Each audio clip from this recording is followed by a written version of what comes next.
So how you are feeling about mock drill? This is purely regarding the awareness program, which we have seen in the recent interviews, right, regarding the strike on the POK. So we have conducted an awareness program to let people know what happens if sudden airstrike happens in the military area, like cantonment area in Hyderabad. So this is purely a safety and awareness program. Okay. Yeah. So how was the students were supported for this? Student support. Yeah. Many of NCC, we can see that many of the NCC cadets have come and they were very proactive and they were involved with us equally. NCC candidates కూడా వచ్చారు. వాళ్ళు మాతోటి చాలా proactive గా మాతో equivalent గా పనిచేశారు.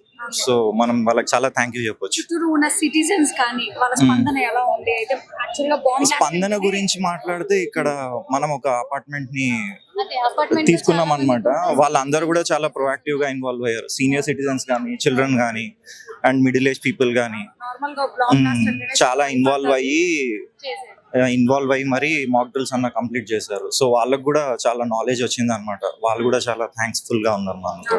So మరి స్టూడెంట్స్ కి ఏం చెప్పి ఇందులో తీసుకొచ్చారు ఇక్కడికి? స్టూడెంట్స్ కి ఏం చెప్పనక్కర్లేదు, వాళ్ళకి ఇట్లాంటివి అంటే వాళ్ళే వచ్చేస్తారు. So you are feeling మరి ఈ జనరేషన్ పిల్లల్ని చూస్తుంటే మనం అనుకోవచ్చు, లక్కీగా ఫీల్ అవ్వచ్చు. ఎందుకనంటే ఇవాళ యూతే కదా రేపటి సీనియర్ సిటిజన్స్ కానీ, ఏ సిటిజన్స్ కానీ. సో మనం వాళ్ళ నుంచి కొన్ని నేర్చుకోవచ్చు. ఎందుకంటే ఇప్పుడు యంగ్స్టర్సే కదా, ఏదైనా కానీ బిల్డ్ చేయాలన్నా ఏం చేయాలన్నా. సో అంటే ఒక భారతీయుడిగా ఇప్పుడు అక్కడైతే పాక్ అండ్ ఇండియా యుద్ధం జరుగుతుంది, మరి పాకిస్తాన్ ఉగ్రవాదులకి ఏం చెప్పదలుచుకున్నారు? మనం చెప్పడానికి ఏముందండి, ఆల్రెడీ మోదీ గారు చెప్పేశారు కదా. మనకు కూడా బాధ్యత ఉంది కదా, మన సహకారం ఉంది కాబట్టి ఈ రోజు ఆయన అంతా మనం వాళ్ళకి ఎంత వార్నింగ్ ఇవ్వాలనుకున్నా, ఏం చేయాలనుకున్నా సరే వేస్ట్ చేయండి. వాళ్ళు మారరు, వాళ్ళ ఐడియాలజీ ప్రకారం పోతా ఉంటారు కదా. వాళ్ళ ఐడియాలజీ అది. సో మోడీ గారే కరెక్ట్ అంటారు అంటే ఐరన్ హ్యాండే కరెక్ట్ అండి వాళ్ళకి. మెడికల్ డిపార్ట్మెంట్ దగ్గర ఉన్నాము. సో వీళ్ళ పాత్ర ఎలా ఉంది ఇందులో, అసలు ఏం చేశారు అన్న విషయాలు మనం తెలుసుకుందాం. అన్న చెప్పండి, అసలు ఈ మాక్ డ్రిల్ లో మీరు పార్టిసిపేట్ చేయడం ఫస్ట్ థింగ్ ఎలా అనిపిస్తుంది? మేడం ఇది మ్యాక్ డ్రిల్ ఫస్ట్ పార్టిసిపేట్ చేయడం ఫస్ట్ థింగే. కాకపోతే ఇలాంటి సర్వీస్ చేయడం మాకు అలవాటే మేడం. ఏ మ్యాక్ డ్రిల్స్ అంటే ఎలా ఉంది, రేపు నాడు ప్రపంచంలో దేశంలో యుద్ధాలు వస్తే అవకాశం ఉందని చెప్పేసి సెంట్రల్ గవర్నమెంట్ నుంచి ఇది చేయడం వల్ల ఈ మ్యాక్ డ్రిల్ అనేది మనకు ఇది చేశారు. ఈ మ్యాక్ డ్రిల్ దేనికోసం అంటే పబ్లిక్లో అవగాహన కానీ, మా సర్వీస్లో అవగాహన కానీ, అన్ని డిపార్ట్మెంట్ అలర్ట్ ఉండాలని కానీ, అందులో మా మెడికల్ డిపార్ట్మెంట్, ఎమర్జెన్సీ సర్వీస్లో డిపార్ట్మెంట్ చాలా చాలా చాలా అలర్ట్ ఉండాలని దానికి ఈ మ్యాక్ డ్రిల్ నిర్వహించడం జరిగింది మేడం. ఇందులో మా పాత్ర ఏంటంటే ఎమర్జెన్సీ అంటే పేషెంట్కి ఇమ్మీడియట్లీ ఏమైనా జరిగినప్పుడు ఆ స్పాట్కి వెళ్ళి ఆ పేషెంట్ని కాపాడే ప్రయత్నంలో, పేషెంట్ కానీ అదే క్షతగాత్రులు అంటారు చేసారా, ఆ క్షతగాత్రులను కాపాడే ప్రయత్నంలో మా 108 సర్వీస్ పనిచేస్తుంది మేడం. అంబులెన్స్ లో పేషెంట్ ఎక్కించినప్పుడు మీరు వాళ్ళకి ఏ విధంగా సహాయపడతారు? అంటే ఏ విధంగా వాళ్ళని చూసుకుంటారు, టేక్ కేర్ చేస్తారు లోపల? ఫస్ట్ వైటల్స్ అవి చెక్ చేస్తాం మేడం, బీపీ అవి చెక్ చేస్తాం, కండిషన్ ఏముంది, ఎట్లున్నాడు చెక్ చేసినాక మేజర్ ఎమర్జెన్సీ ఏముంది ఫస్ట్ ఐడెంటిఫై చేస్తాం. సపోజ్ బ్రీతింగ్ సఫికేషన్ ఉంటుంది, ఆక్సిజన్ సపోర్ట్ ఇస్తాం. లేదా ఏదైనా మేజర్ ఫ్రాక్చర్, హ్యాండ్ ఫ్రాక్చర్ కానీ ఏదైనా మేజర్ ఉంటుంది, ఆ మేజర్ ప్రాబ్లం ఫస్ట్ రెక్టిఫై చేసి దానికి స్టెబిలైజ్ చేస్తాం. లేదు బ్రీతింగ్ సఫికేషన్ ఉంది, సివియర్గా ఉంది బ్రీతింగ్, ఇట్లా ఆక్సిజన్ సపోర్ట్ ఇస్తాం, తీసుకెళ్తాం. ఫస్ట్ ఆఫ్ ఆల్ మనం పేషెంట్కి తీసుకోగానే, స్ట్రెచర్కి తీసుకోగానే ఆయనకి ఏమో ప్రజెంట్ అయితే ఫైర్ ఇటువంటి అయినప్పుడు ఏంటంటే ఫస్ట్ మేము అక్కడ అవైలబుల్ ఉంటాం మేడం. ఫైర్ సపోర్ట్ కూడా తీసుకుంటాం. వాళ్ళు లోపలికి వెళ్ళేసి తీసుకొని మన వెహికల్ దగ్గర తీసుకొచ్చినాక మేము ఇమీడియట్ లోపల తీసుకొని పేషెంట్ చూస్తాం. ప్రజెంట్ ప్రాబ్లం ఏముంది, మేజర్ ఏముంది చెక్ చేసుకొని మన దగ్గర ఇప్పుడు అంబులెన్స్ అంటే ఇది మాది ఎమర్జెన్సీ అనేది రెగ్యులర్ యాక్టివిటీ. ఈ మ్యాక్ డ్రిల్ ప్రోగ్రామ్ అనేది ఫస్ట్ టైం పబ్లిక్లో ఎమర్జెన్సీ అనేది ఉంది. మాకు అవగాహన ఉన్నది, ఏమేమి చేయాలనేది అవగాహన ఉన్నది. పబ్లిక్లో కూడా అవేర్నెస్ రావాలి. ఎమర్జెన్సీ అంటే మనకు ఎట్లా రెడీగా ఉండాలి, అంబులెన్స్ ఏ రావాలి, డాక్టర్ రావాలి, చేయాలా ట్రీట్మెంట్ కాదు, కానీ మనకు కూడా ఒక ఐడియా రావాలనేది ఈ సెంట్రల్ గవర్నమెంట్ ఈ ప్రోగ్రామ్ పెట్టడం అనేది చాలా మంచిది అని నేను కోరుకుంటాను. ఒకసారి అంబులెన్స్ లో అంటే ఎమర్జెన్సీ కిట్ అని ఒకటి ఉంటుంది కదా, సో అది ఒకసారి చూపిస్తారా? అసలు ఏమేమి ఉంటాయి లోపల? ఎమర్జెన్సీ టోటల్ మన హాస్పిటల్ సెటప్లో హాస్పిటల్ దగ్గర ఏముంటుందో, ఈవెన్ ఇన్ కేసు ఎమర్జెన్సీ పేషెంట్కి హాస్పిటల్ షిఫ్ట్ చేసినప్పుడు ఏముంటుందో టోటల్ ఎమర్జెన్సీ డ్రగ్స్ కానీ, ఫ్లూయిడ్స్ కానీ, టోటల్ పేషెంట్కి మేము ఇక్కడ తీసుకున్న దగ్గర నుంచి హాస్పిటల్ నువ్వు పోయినాక ఎమర్జెన్సీ పేషెంట్కి ఏదైతే నువ్వు ట్రీట్ చేస్తారో అది టోటల్ ఎమర్జెన్సీ ఉంటుంది.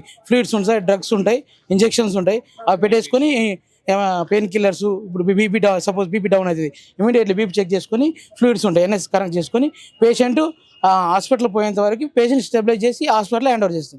సేఫ్ ఉన్నది, ఆక్సిజన్ ఉన్నది. ఒకసారి లోపలికి వెళ్ళి ఇది suction operator madam. Okay. In case ఇది మన పాయిజన్ కేసులో మనం యూజ్ చేస్తాం. పాయిజన్ తీసుకుంటే ఇది మిషన్ వేసి మౌత్ లో సిక్రేషన్ అంటే నోరు అది లాగడానికి ఇది యూజ్ చేస్తాం. ఇది ఇంకోటి ఇది మన వైటల్ మానిటర్ బీపీ అవి చెక్ చేస్తాం. ఇది కనెక్ట్ చేసి ఏంటంటే బీపీ రన్నింగ్ లో కూడా చెక్ చేయొచ్చు. పల్స్ పల్స్ ఇప్పుడు మనం చెక్ చేసుకోవచ్చా? సో చూసారు కదా ఒక అంబులెన్స్ లో అసలు ఏమేమి ఉంటాయి ఏంటి. If in case by mistake లో ఎవరికైనా యాక్సిడెంట్ అయినా కానీ సడన్ గా మరి అంబులెన్స్ లో హాస్పిటల్ కి తరలించే సమయంలో అసలు ఇక్కడ ఏమేమి యూజ్ చేస్తారు, సో వాళ్ళకి ఎలాంటి ట్రీట్మెంట్ ఇస్తారు అన్నవి ఇప్పుడు మనం చూద్దాం. సో ఇవన్నీ యూజ్ చేస్తారంట. ఇఫ్ ఇన్ కేస్ ఒకవేళ కనుక బీపీ లాంటి చెక్ చేయాలి అనుకుంటే ఇక్కడే మషిన్స్ అవన్నీ ఉంటాయి. వీటి ద్వారానే బీపీ అన్ని చెక్ చేసి మరి వీళ్ళు పేషెంట్కి ఆ టైంలో ఇన్స్టెంట్ రిలీఫ్ ఏమైతే కావాలో అలాంటివి కూడా ఇక్కడ వీళ్ళు చేస్తారట. మెడికల్ ఎమర్జెన్సీ అండి. ఓకే. సేమ్ హాస్పిటల్ సెటప్ మొత్తం దీంట్లోనే ఉంటుంది.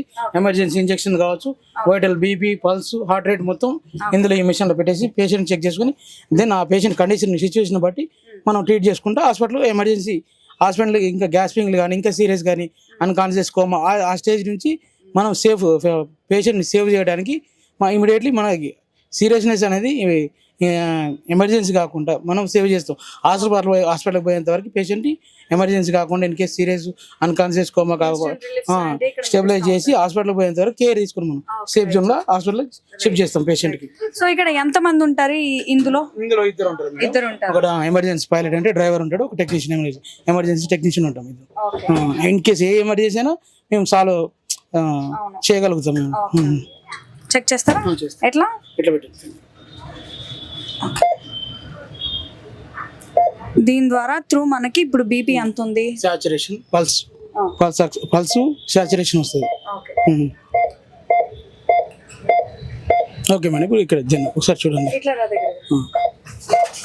చెప్పండి. ఇది సాచురేషన్ మనకి యాక్చువల్ నార్మల్ స్టేజ్ ఏంటంటే 95 to 100 ఉండాలి నార్మల్. ఇప్పుడు 96 నార్మల్ మేడం. 90 డౌన్ ఉందంటే సఫికేషన్ అనేది స్టార్ట్ అయింది. ఇప్పుడు మనం రెగ్యులర్గా ఆక్సిజన్ తీసుకుంటున్నాం కానీ మనకు తెలియకుండానే తీసుకుంటున్నాం. సఫికేషన్ అనేది ప్రాబ్లం అయినప్పుడు డౌన్ అయినప్పుడు ఆటోమేటిక్గా మన బాడీలో మూమెంట్ అనేది అర్థమైంది. ఇట్లా తీసుకోవటం కానీ ఇది ఎక్స్టర్నల్ బాడీ మజిల్స్ మనం యూజ్ చేయడం కానీ తీసుకోవడం ఆల్రెడీ నార్మల్ స్టేజ్ ఏంటంటే మనకు కనపడుతుంది అన్నట్టు తీసుకుని ఇప్పుడు నార్మల్గా ఉన్నారు మీరు 96, 97 normal. 95 to 100 normal range saturation. So ఇలా మంచి అవగాహన కల్పిస్తున్నారనమాట. మనం ఒక ఎన్సీసీ ఆఫీసర్ దగ్గర ఉన్నాం. మేడం మీ పేరు? సీనియర్ జీసీఏ ముత్యవేణి అండి.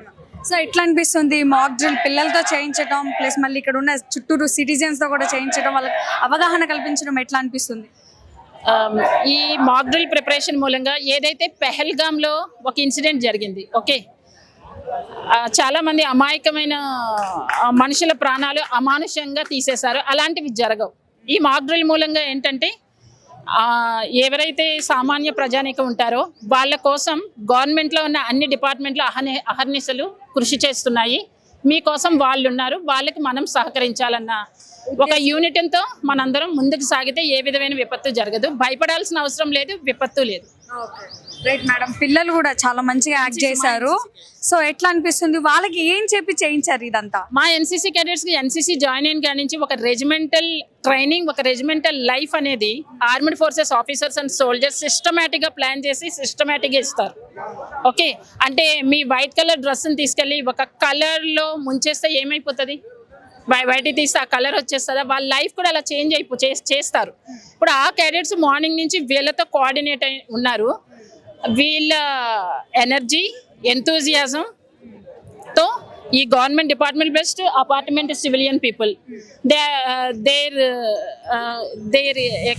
వాళ్ళది ఏమనాలి, వాళ్ళ విశాల హృదయం అంటే మాతో కోఆర్డినేట్ చేసి పేషెన్స్గా వాళ్ళ అపార్ట్మెంట్ అంతా మేము మాతో కలిసి వర్క్ చేశారు.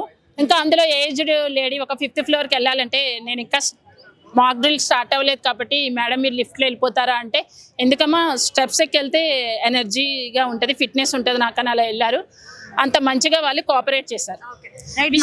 విషయం ఏంటంటే అమాయక ప్రజలకి అమాయకంగా ఉన్నప్పుడు వాళ్ళని చంపడం కాదు, అది చాలా అమానుషం.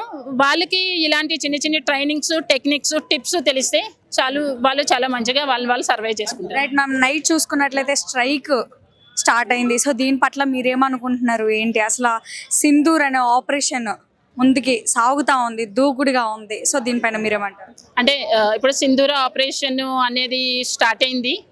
ఓకే, ఏదైతే పెహల్గాంలో అంతమంది మగవాళ్ళు, జెంట్స్ కానీ యంగ్స్టర్స్ కానీ ఎవరైనా కూడా ప్రాణాలు తీసుకున్నారు. వాళ్ళకి జెంట్స్ అయినా లేడీ అయినా పెయిన్ ఒకలాగే ఉంటుంది.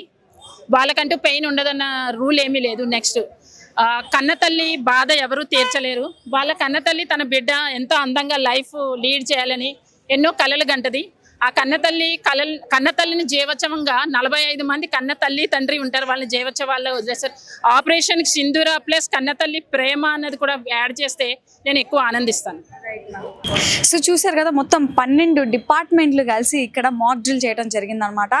సో ఏదైతే అపార్ట్మెంట్ పైన ఒక చిన్న బ్లాస్ట్ జరగటం, దాని తర్వాత అసలు ఆ అపార్ట్మెంట్లో ఉన్న వాళ్ళందరూ ఎలా అప్రమత్తంగా ఉండాలి, ఏంటి, ఆ బాంబ్ బ్లాస్ట్ జరిగిన తర్వాత చిన్నపిల్లలు కానీ పెద్ద పిల్లలు కానీ పెద్దవాళ్ళు కానీ ముసలి వాళ్ళు కానీ ఎలా రియాక్ట్ అవ్వాలి, వాళ్ళని వాళ్ళు ఎలా కాపాడుకోవాలి, అక్కడి నుంచి మొత్తం చాలా బాగా ఎన్సీసీ స్టూడెంట్స్ కానీ, లేకపోతే ఎవరైతే ఫైర్ డిపార్ట్మెంట్ ఉన్న వాళ్ళు కానీ, లేకపోతే మెడికల్ డిపార్ట్మెంట్ కానీ, ఎన్సీసీ కానీ, ఆర్ఎల్స్ ఇండియన్ ఆర్మీ, ఈ డిపార్ట్మెంట్స్ అన్నీ కలిపి మంచిగా చాలా చక్కగా చూపించారనమాట. పొద్దున నుంచి 2 times రిహార్సల్ జరిగింది, దాని తర్వాత రియల్గా చేయటం జరిగిందనమాట.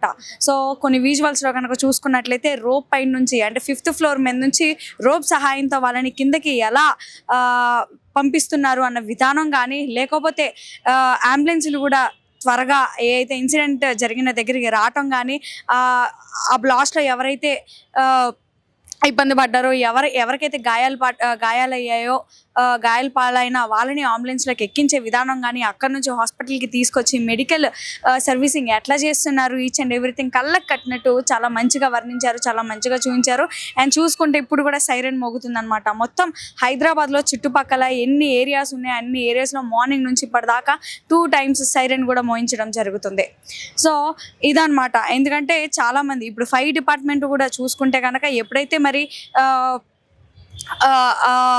అపార్ట్మెంట్లో ఫైరింగ్ జరిగిందో, ఎప్పుడైతే బ్లాస్ట్ జరిగిందో ఆ టైంలో ఫైర్ డిపార్ట్మెంట్ రావటం కానీ, దెన్ ఆ తర్వాత అసలు వాళ్ళు అక్కడ ఆ మంటల్ని ఎలా ఆర్పారు అండ్ రెస్క్యూ ఎలా చేసి వాళ్ళని కాపాడారు అన్న విధానాలు కూడా చాలా మంచిగా చూపించారు. సో చూద్దాం మరి, ఇవన్నీ ఒక మంచి సంకేతాలు అన్నమాట. అండ్ ఆపరేషన్ సింధూర విషయానికి వస్తే కనుక మరి మోదీజీ గారు చాలా గొప్పగా దీన్ని ఇంప్లిమెంట్ చేస్తున్నారు. ఇండియా వర్సెస్ పాక్ యుద్ధం కూడా గట్టిగానే జరగబోతుంది అన్న కోణాలు కూడా వినిపిస్తూ ఉన్నాయి అన్నమాట.